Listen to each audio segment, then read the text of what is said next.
Então nós devemos então evitar de fato aí a decomposição, a aceleração dessa decomposição de matéria orgânica, né? Que muitos fazem através do quê? Da aração, da gradagem, né? Gradeia o solo, oxigena o solo, né? Utiliza enxadas rotativas. Então tudo isso, o que faz? Ele oxigena a coisa. Então aí o que a gente fala? Eu falei o que acontece com vocês com oxigênio no fogo. Então se você coloca oxigênio no fogo, você faz o quê? Você aumenta muito rápido ali. Então nós não queremos aí o oxigênio na fogueira, na churrasqueira, né? Nós queremos aí, sim, não queimar esse fogo rápido. Né? Por quê? Porque se você queimar esse fogo rápido, você pode até causar aí uma explosão, né? Que é o que acontece quando a gente gradeia o solo, quando a gente passa o arado no solo. Você literalmente aí, você causa uma explosão do uso da matéria orgânica do solo.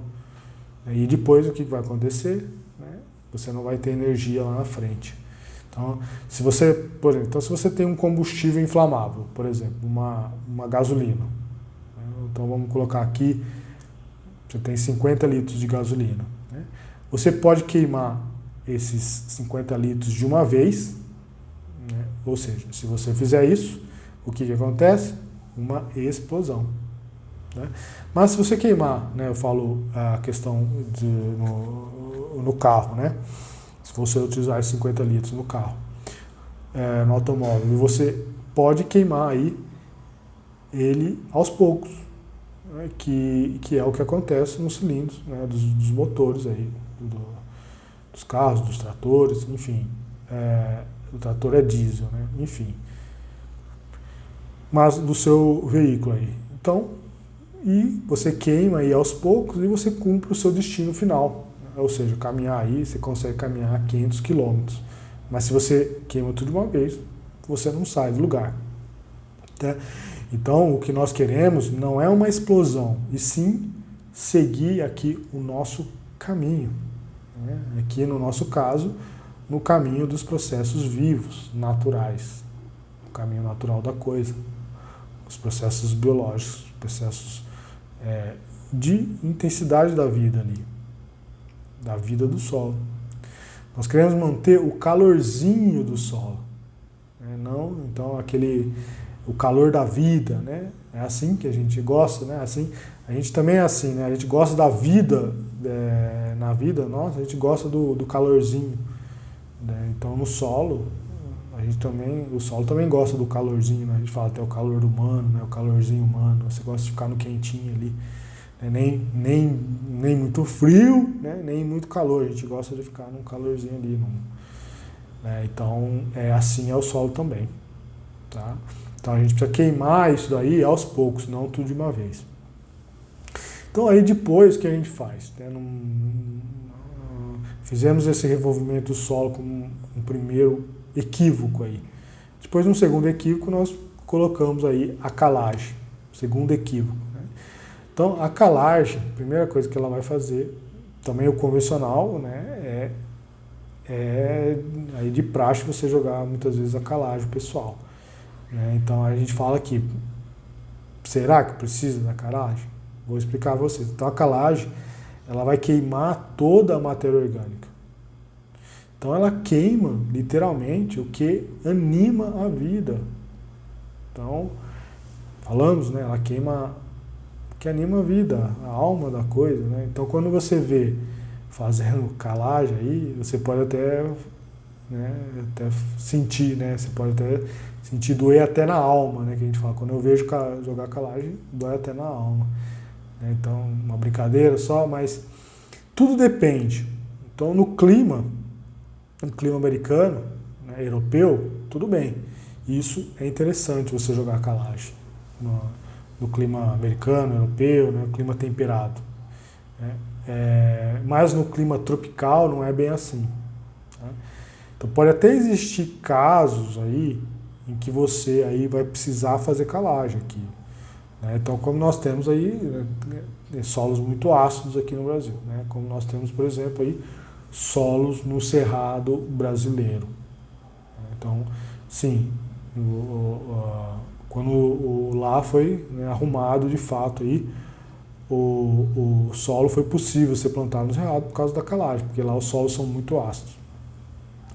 Então, quando o seu solo estiver realmente muito ácido, né, e aqui a gente fala muito ácido, a gente fala, não, quer dizer, aí para baixo de 5, nós dissemos que o nosso solo, por muitos que acham aí, eu estou falando de um sistema agroecológico, tá, pessoal? Que é um sistema tropical, nós utilizamos. O nosso solo tem, em média, aí uma acidez de 5,6, tá? Entre 5 e 6 a gente fala. Para o sistema convencional, ele vai usar entre 6 e 7, aí 6,5, tá? Então, nós já... Por quê? Tem todo um porquê disso aí também, tá? Então, você, para baixo disso, para baixo de 5, aí é interessante, você pode até estar jogando, tá? Mas você pode aí estar jogando aí utilizar o calcário como fonte de cálcio também, né? Aí é uma outra razão. Mas é infinitamente menor a quantidade aí para você estar utilizando, ok? Mas existe uma coisa também, né? Você pode não necessariamente corrigir o pH, né, com calcário. A gente indicamos até para não utilizar isso. Por quê?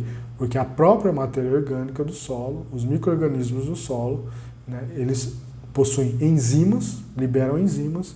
Essas enzimas têm o pH em torno de 5,6. Então, as enzimas da vida do solo vai corrigir esse pH.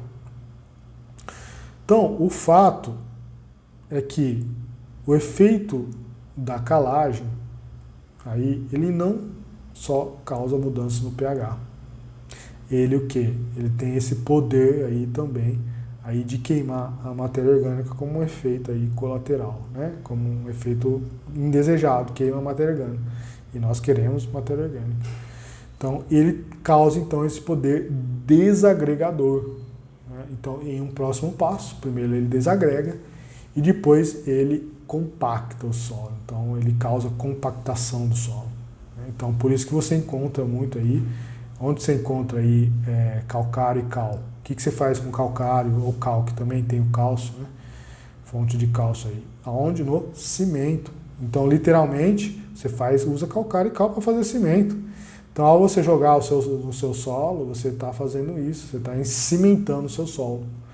Né? Cimentou, acabou o ar, acabou a água, enfim, acabou a vida ali. Então, não vamos confundir a agregação com compactação, é diferente, tá? Então, a matéria orgânica, ela agrega.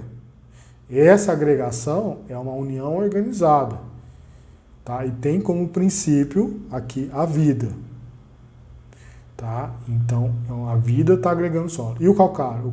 O calcário desagrega e ele causa, entre aspas, uma nova agregação, mas na verdade não é uma agregação, é sem vida, é uma compactação, tá? Então, vai precisar aí depois fazer todo um revolvimento, depois vai precisar fazer toda uma correção, né, desse solo que virou um tijolo, na maioria das vezes aí, né, um verdadeiro cimento da coisa ali. Tá? Então, é isso. Então, uma terceira erro crasso aí, né, equívoco, vamos dizer assim, né, num sistema convencional, que depois o pessoal faz, então, a adubação nitrogenada. Então, o pessoal fez o revolvimento, jogou calagem e depois vai fazer a tal adubação com nitrogênio. Tá? Então, mais uma vez, o adubo com nitrogênio, aí, o que vai acontecer? Ele vai aproximar, vai diminuir a relação carbono-nitrogênio, né? Porque você coloca mais nitrogênio, você diminui a relação carbono-nitrogênio. Lembra que a gente quer a relação carbono-nitrogênio lá para cima, né, para ter a energia ali da vida do solo. Então, não é bom essa relação muito baixa, né? Então, ela baixa tanto aí, de uma maneira que a bactéria usa tudo, ela queima tudo, né? Você dá combustível para a bactéria, é a mesma coisa a explosão que você faz também aí de consumo da bactéria. Tá? E ela decompõe exatamente tudo, ela permite aí um desequilíbrio de decomposição. Né? Você está colocando mais uma vez aí fogo na fogueira para queimar rápido. Tá? Então, tudo que aumenta, acelera essa vida, né, aumenta então essa decomposição. E automaticamente aí existe muita comida disponível, né, uma perda aí de matéria orgânica muito rápida, tá? E ela precisa então ser recomposta continuamente. Você precisa fazer adubo de cobertura e tudo mais. Tá? Então, a vida do solo tem um banquete, mas depois ela passa fome. Então, mais uma vez, tem pesquisas, né, que o pessoal viu que utiliza, né, essa reação acontece o que a gente chama de nitrificação, né? Ou seja, produz chamados nitratos. Esses nitratos aí, né, eles principalmente aí acontecem em solos ácidos, acontece o dobro do que em solos alcalinos. Tá? Então, você jogar nitrogênio aqui no solo tropical causa muito mais estrago do que lá no solo temperado na Europa. Então a gente quer importar a tecnologia lá da Europa, né? Então lá, aqui exatamente o dobro. Então isso é pesquisa, que essa reação de você colocar o nitrogênio, que causa mais essa combustão do que lá na Europa. Então aqui no nosso solo são mais ácidos que lá, como falei para você. Tá? Outra coisa que aumenta aí cerca de 40%, 60% aí, né? Em clima quente, também aí aumenta. Aqui nós temos uma média de 25 a 30 graus Celsius, então é 40 a 60% maior essa reação do nitrogênio, que vai liberar esses nitratos todos de uma vez aí. Tá? Diferente num clima frio lá, em torno de 5, em média 5 a 15%. Tá? Essas reações não acontecem como aqui. Tá? Então, quando você forma outra coisa, acontece, além da planta consumir tudo de uma vez, que não é bom, você também perde aí por volatização, você perde por lixiviação, né? Ou seja, a água leva embora. Tá? Então, se você tem essa explosão e chove, leva embora, a água leva embora. Tá? Então é importante que esses alimentos aí da planta não sejam aí mobilizados aí. É importante que sejam mobilizados de acordo com essa necessidade da planta. Então há uma conversa da planta com o solo, e aí ela recebe, ela fala, agora eu quero, porque a planta, pelas raízes, dá para o solo e o solo dá para a planta. Então existe essa conversa. Tá? Essa harmonia entre essas relações. A gente precisa manter essa relação. Tá? Então, o próprio adubo verde, tá, pessoal? A gente fala muito do adubo verde, dependendo, você pode ter um excesso aí de algumas, se tiver muita leguminosa, você pode ter o excesso desses nitrogênios. Tá? Tem que tomar cuidado também até com adubo verde. Tá? E aí tem muito nitrato também. Tá? Então, o adubo verde tem que ser controlado também. A gente fala, tem que ter um bom balanceamento de um arroz feijão. Tá? Então, se tiver muita leguminosa, coloca mais gramínea. Tá? Então, a gramínea vai equilibrar a questão das leguminosas. E também, aí, né, nós colocarmos aí a questão das raízes, né, de utilizar aí raízes mais profundas também. Você pode diminuir essa perda de nitrogênio, você está utilizando essas raízes das gramíneas aí mais profundas, que elas são capazes aí de pegar todo esse nitrogênio através do nitrato aí que você perde pro solo, né? E o problema desse nitrato também é que esse nitrogênio vai parar onde? Né? Vai parar lá nos rios, tá? Então o nitrato do rio também não é bom. Tá? Há uma contaminação de nitrato do rio. Tá? Então é isso. Então, em condições aí anaeróbicas, muitos casos, então o que acontece? Que a gente falou para vocês aí. A matéria orgânica, quando a matéria orgânica é enterrada, né, vai faltar oxigênio. Tá? Você enterra lá por 35 centímetros, lembrando disso, né, para baixo, né, você já não tem o oxigênio. Então ali acontece anaerobismo. Tá? Aí, nesse caso, vai entrar em ação quem? As bactérias anaeróbicas, chamadas bactérias butíricas. Isso aí elas liberam aí o que a gente fala, aquela coisa, o aspecto da putrefação, né? Então, essa putrefação vai causar um cheiro, né, não muito bom aí. Tá?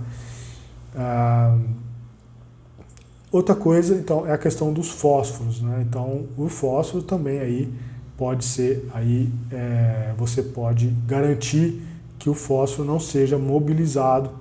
Aí, se você colocar um excesso aí da questão do nitrogênio, né, você aí reduz o fósforo. Né? Então, você perde aí, a gente fala redução do fósforo, você perde por fixação. Né? Então, o fósforo fica preso no solo. Tá? Então, você precisa garantir que esse fósforo tenha uma mobilidade do solo. Tá? Então, justamente quem que vai conseguir isso? A atividade dos micróbios. Então, os micróbios ali que vão conseguir ali arrancar, né, entre aspas, aí, né, essa ligação muito forte do fósforo e conseguir aí elevar lá para a planta.